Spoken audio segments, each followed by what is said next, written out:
Hi, I'm back to tell you more about the Vietnam War today. In January of 1968, the Tet Offensive took place, and this was an event in which North Vietnam led a massive surprise attack on American bases in South Vietnam and many cities in South Vietnam. This military campaign caught many people off guard and proved to America that the war was far from over. Hello, this is Adorable Epps, and I am a senior at Ridgeview High School. Today, you will get to hear from a Vietnam-era Navy veteran, Phillip Diersen, who grew up near Shaler. Phillip Diersen. I enlisted in the Navy in 1966, and I was in there from 66 to 70. I enlisted in the kiddie program, they called it. I went in, enlisted, and I was staying at home for 90 days before I went into the service. Mm-hmm. The reason I went into the Navy, I figured if I ended up in Vietnam, I would be better off.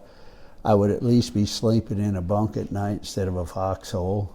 And I was about to get drafted, so I went down to Denison and I talked to the Navy recruiter, and I went in the Navy that afternoon. So you can see that Mr. Diersen decided to enlist in the Navy so that he could have more say in where he went. But before enlisting, he'd actually find out that he had been drafting, despite having a student deferment. I had a 2S student deferment. I went to Iowa State for the winter quarter farm op. I wanted to farm. I was the oldest of 6 kids. That didn't work out. But I did take a winter quarter farm op, which was just over the winter college class for farm, agronomy, animal science, ag engineering. And I had a 2S, everybody was drafted then. I had a 2S student deferment. So I figured on going back in the fall and I would follow up on animal science. I was over in SAC one day and I thought, well, I'm going to just stop by the draft board and see that I still have my 2S student deferment. And I stopped in at the draft board and I told them who I was, and I says, I'm checking on my student deferment. And they looked it up and, well, we can't find you anywhere. We can't find you anywhere. And she says, just a minute. And there was a bunch of files laying on her desk, and she thumbed through them. And my file was on the desk. I was next to go for physical to be drafted. I says, I never even got a 1A card. I thought I still had a 2S deferment. She says, no, we sent you a 1A card. And I says, well, I sure never got it. And that's when I told her, don't even bother sending this. I'm going down to Denison today and talk to the Navy recruiter, and that's where it went from there. It wasn't that I didn't want to serve. If I got to serve, why not have the best situation I can provide for myself? And that's why I went in the Navy. Mr. Diersen had some interesting experience waiting for his overseas deployment. He was engaged and he just wanted to hurry the process along with the Navy, or at the very least have a better idea of where he was going to be stationed and what he has to do there. Here's how my service went. I went to boot camp. We went in September. I left just about my father-in-law's birthday, around September 13th, middle of the month. I was engaged at the time. My wife and I were engaged. My wife to-be was so upset that night. Oh, she just cried. It was terrible. But I went to the service. We were in boot camp. I went to San Diego. We had a choice then. You could either go to San Diego or go to Great Lakes. And I thought, it's going to be the winter time. I'm going to San Diego. So I went to San Diego just for the weather, Being so I'm going to be there until December, I might as well be where it's warm as up at the Great Lakes. So I went there. We were in boot camp until December. I was home for Christmas, and then I got stationed. I went in I didn't know for sure what I wanted to do. I ended up being an Airedale, which is meaning I was part of I was not a black shoe. I wasn't part of the seagoing outfit. I was in the Navy Air Force, basically. And so I ended up in Naval Auxiliary Air Station in Kingsville, Texas. I spent 2.5 years in Kingsville, Texas, down there. So when I got to Kingsville, I was there for, I don't know, when I checked in there. But then I came home and got married, and my wife and I moved back there. And like I say, I was there for 2.5 years. It was a training squadron. to train pilots to fly fighter aircraft for the war. And like I say, I was there 2.5 years. It was good duty. It was getting close to my time to move. I was supposed to be there for 2 years, and it was going on 2 years, and I still hadn't got orders. And I had a wife and a daughter, and my wife was pregnant. And I thought, here I sit, I don't know where I'm going to go next. So I went to the personnel office, and this was a mistake, and I knew it after I found. I went to the personnel office, and I told them who I was. What's the deal here? I should be getting orders. And they looked it up, and here I was in the dead file. If I'd have just left it alone, and I'd have been there for another 6 months, I wouldn't have had enough time left, and I would have never had to go to sea. I could have stayed in Kingsville, Texas the whole darn time.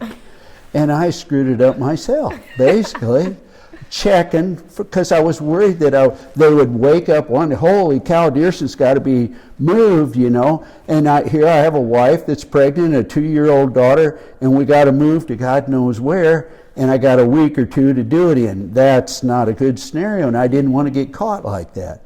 And if I'd have just forgot about it, like I said, I would another 6 months in Kingsville, Texas, and I'd have spent my whole 4 years there.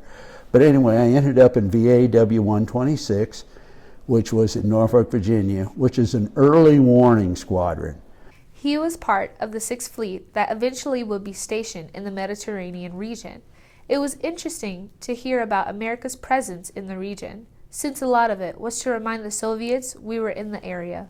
After all, it was the Cold War era.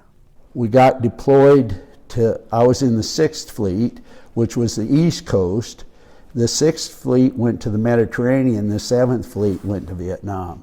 But the ship I was on was the Forrestal, and that had came from the 7th Fleet, and I got on the Forrestal right after they had gotten it repaired. Before we went overseas and deployed to the Mediterranean, we had another 2-week shakedown cruise, and then we came back home. And on our last darn weekend home, before we were to leave, they had an exercise, and they didn't tell us where we were going to go. Everybody had to have their sea bags packed. In the middle of the night, we all went to the ship. The ship deployed, left. We said goodbye to our families. We didn't know what was going on. We went out in the middle of the Atlantic and rendezvoused at a point out there with other ships, and then come back home. On our last weekend before we went overseas. It was just frustrating. Why did you have to do? And then Monday we left for overseas. It was just, it kind of like to tell them to, but you can't, it's part of the job. You got to do what you got to do. And, yeah. And while I was over there, like I say, my wife was pregnant and my boy was born. He was 6 months old before I ever saw him. That was kind of hard, but it's part of it. It was an experience. It's a good experience, but would I want to do it over? No, not really. Seen a lot of the country. And we were over there. We went to Cannes, France. We were in Barcelona, Spain.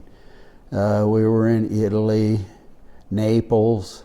We pulled into Trieste, which was clear up. Italy comes down, and then there's country, I don't remember, it's Yugoslavia or whatever, comes down. We pulled right up into that area and anchored, and the only reason we did it was part of the Soviet Union, and we just anchored there just more to let them know, hey, we're here. But it was tit for tat. We would do flight ops, and the Russians were there all the time. They were tagging along. They would cut in front of us, international law, you can't launch airplanes over their ships. So our destroyers would have to come in and basically herd them out of the way so that we could do flight ops, or they'd do the same on the back. So when we landed recovering airplanes, they would pull in behind so we couldn't land aircraft, and the destroyers would have to come in again, and it was interesting, let's put it that way. But we, at the time, our Navy was far superior to theirs. I mean, there was no doubt about it. I was curious what a Navy ship is actually like, so Mr. Diersen explained that to me. All right, the aircraft carrier is 1,039 feet long, 250 feet wide on top. There's 5,000 guys aboard. We had 80 aircraft. Our berthing compartment was on the third level. The ceiling to our berthing compartment was the flight deck. We lived under number 2 wire.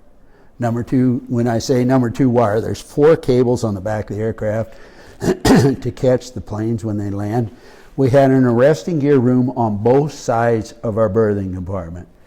When I first checked on board, they were during recovery, and when they hit, the tail hook has a strut on it, so it's sticking down and it's held down so that it catches the wire, so it doesn't miss the wire. Because when they're coming in to land, they're coming in wide open, full bore, so that if they miss the wire, they can take off again and go around and come back in again. So they aren't coming in real slow and easy. They're coming in balls to the wall is what they're doing. And he comes roaring in and his tail hooks down and it bangs on the deck and the plane hammers on and that's the ceiling. I mean, right on your head.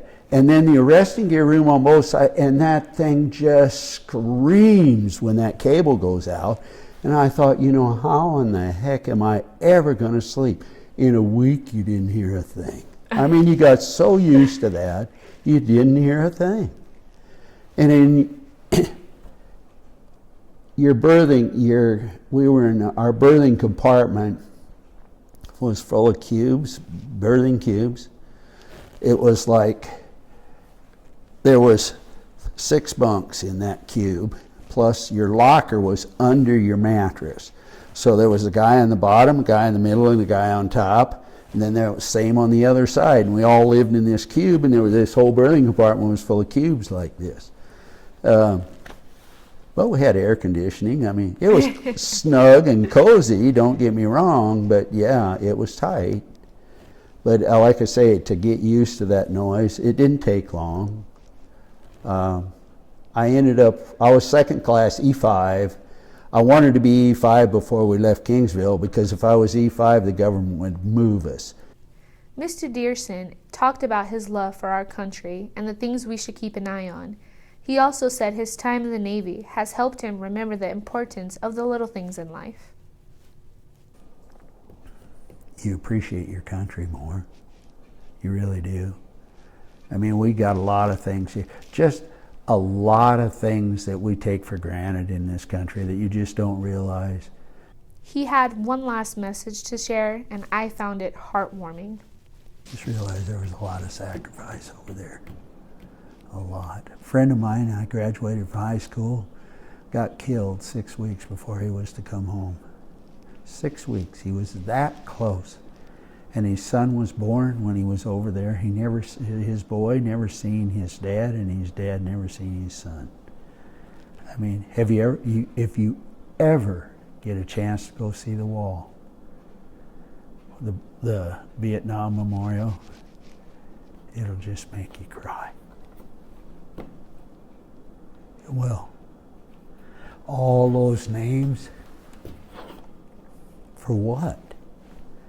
That's the whole thing. For what? You either gonna, I don't know if you say either go in to win it but I don't know what the answer is. I'm glad I don't have to make that decision. We got to learn from our mistakes, and that was a mistake, I think. Anyway.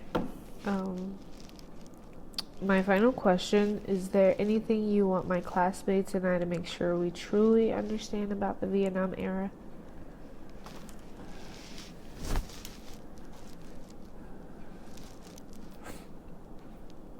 It was a war that tore this country apart. I mean, there was people that didn't like it, and there was people that had to go. I mean, no matter what, you got to show your veterans when they come home. You got to give them respect. They made the commitment. They did what had to be done. Maybe what they did wasn't what you thought was right, but it was what they were told to do. No matter what, they had to obey the orders. So if it was burning a village or doing what it wasn't their choice, it was somebody else's choice. They were following orders. I learned a lot from you, Mr. Diersen, and I thank you for your service to our country.